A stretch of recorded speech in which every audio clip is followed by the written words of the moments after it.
The beast, the image, and the mark. Part 5.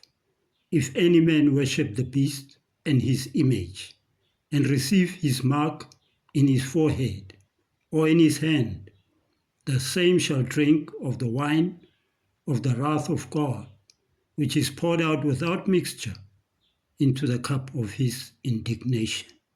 And he shall be tormented with fire and brimstone.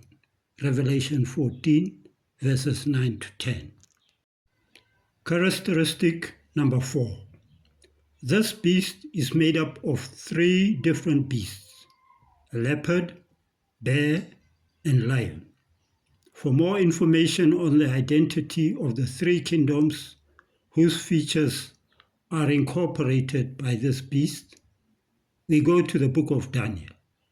In a night vision, Daniel was shown 4 beasts coming out of the sea, one after the other: a lion, a bear, and a leopard, and a 10-horned beast. Revelation 7, verses 1 to 7.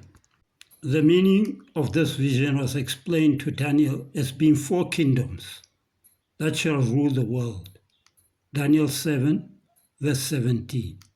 From the scripture text given in Daniel 7, it is clear that these 4 empires are the same that were shown in a dream to Nebuchadnezzar, emperor of Babylon, as symbolized by a great image made of 4 different metals. That is, 1, a head of gold; 2, the image had breasts and arms of silver; 3, it had the belly and thighs of brass; and 4, legs of iron, and his feet part of iron and clay. God gave Daniel the interpretation of the dream, and he in turn gave it to Nebuchadnezzar. This is found in Daniel 2, verses 1 to 40. The 4 world empires are as follows. The first kingdom is the kingdom of Babylon, symbolized by the head of gold, also symbolized by a lion. Why? Because Daniel said to Nebuchadnezzar, king of Babylon, "Thou art this head of gold." Daniel 2, verses 38. Since the first beast in Daniel's vision is a lion, therefore Babylon is also represented by a lion.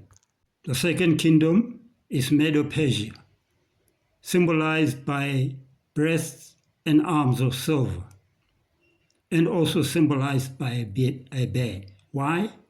After thee, said Daniel, shall arise another kingdom inferior to thee. Daniel 2, verses 39. Babylon came to an end during the night of festivity when Belshazzar, who reigned after Nebuchadnezzar, drank wine with his nobles from the sacred vessels of Jehovah, which were brought by Nebuchadnezzar his father when he conquered Jerusalem, and praising their gods of gold, silver, etc., when suddenly the fingers of a human hand appeared and wrote on the plaster of the wall. Daniel was eventually called to explain the writing because the magicians and astrologers failed to give an interpretation. Daniel said, "This is the interpretation that was written. Mene, mene, tekel, parsin." Here is what these words mean. Mene, God has numbered the days of your reign and brought it to an end. Tekel, you have been weighed in the scales and found wanting. Peres, your kingdom is divided and given to the Medes and Persians. That very night, Belshazzar, king of Babylon, was slain, and Darius the Mede took over the kingdom.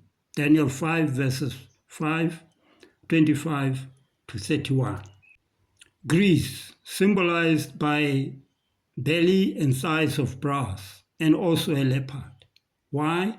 Because in another vision that Daniel was given, in which a goat was attacking a ram and overpowering it, he was told that the 2-horned ram you saw represents the kings of Media and Persia. The shaggy goat is the king of Greece, and the large horn between its eyes is the first king. This is in Daniel 8, verses 20 to 21. And 4, lastly, the kingdom of Rome, symbolized by legs of iron and feet, part of iron and part of clay. Also symbolized by the 10-horned beast. Again, we meet the 10-horned beast, Revelation, Daniel 7, verse 7, which, as we have seen, symbolize the Roman Empire. The other symbol, as we have seen for pagan Rome, is the dragon, which gave papal Rome his power, his seat, and great authority. Revelation 13, verse 2, which we dwelt in the previous parts. And its religion was also incorporated into papal Rome. Then the question is, does the Roman Catholic religion have features of these other three kingdoms, that is Babylon, Greece, and Medo-Persia? We will look at just a few of these in the next part.